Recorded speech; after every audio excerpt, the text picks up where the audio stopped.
All right, good morning. I'm getting ready for a 4 mile easy run on week 2 of my marathon training. I'm currently training for the Myrtle Beach Marathon. I've been wanting to start a marathoning vlog, so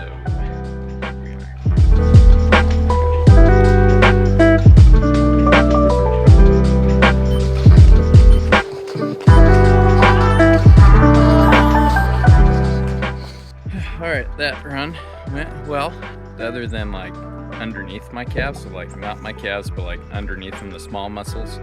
They were like on fire for some reason. Not like injured on fire, but just, you know, like got tired and fatigued very quickly.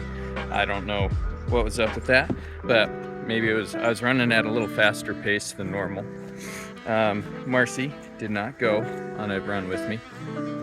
And also, sorry if you can hear the murder of crows. Anyway, she's gonna meet my wife in town and they're gonna run together at noon. Good girl. My favorite time of the day. Checking boxes.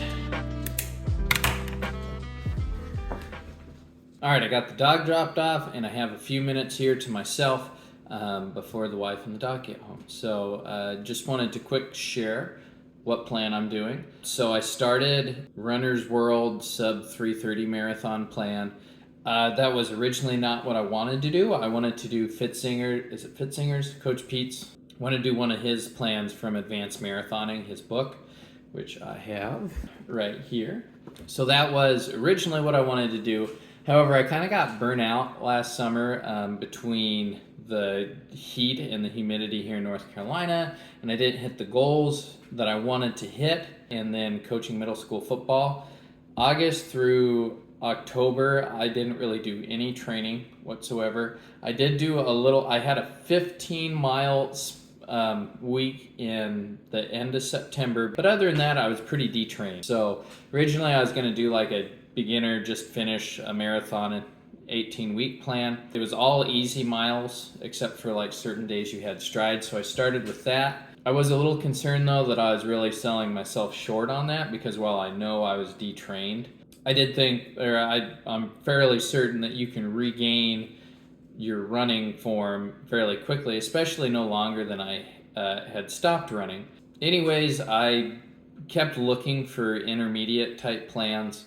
Came across this Runner World one that was 16 weeks, which was pretty good for me because, you know, I started training with 18 weeks to the marathon. So I had a couple of easy weeks that I kind of adjusted to like bump up my miles. So that way I could do this Runner's World plan. One thing, I misread it. I thought the first week was 22 miles instead of 32 miles.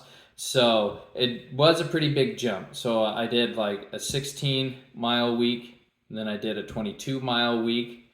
And then my first week of the Runner's World plan was a 32-mile week. This week will be a 31-mile week. You know, I just basically crossed my fingers and prayed that I still had enough adaptations that I wasn't going to get injured. I've been good so far, so knock on wood that I don't get injured. My goal right now is 3 minutes, or sorry, I wished I could run a marathon in 3 minutes. 3 hours and 30 minutes is my time. It's my first marathon. Hopefully I enjoy it, and we'll go from there.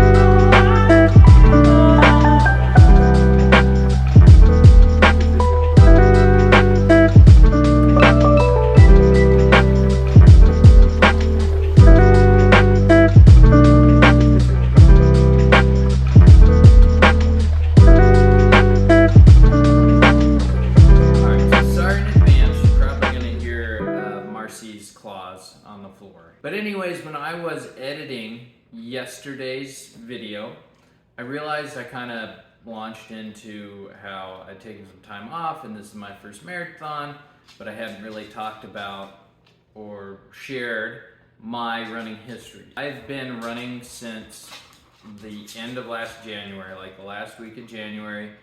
Me and my wife had decided we both wanted to lose weight, you know, New Year's kick. I'd started a diet. I wasn't losing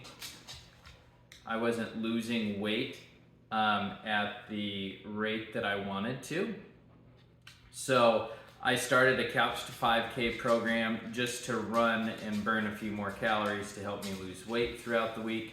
As I was doing that program, at the end of 8 weeks, it had, run a 5K. So I looked and there just happened to be a 5K in the city that I live in. And then I started getting into running more so. I entered other 5Ks, kind of developed some running goals, and the emphasis became less on losing weight and more so on actually running. I didn't finish the Couch to 5K program. I ended up using an app called Humango or Humango, I'm not for sure, but it was an AI app. It would take your watch data, and at the end of every week, it would update your training. So if you didn't go hard enough or something, it might make your workouts for the next week a little bit tougher. Or if you had went too hard, spent too much time in the wrong heart rate zones, it would back it down.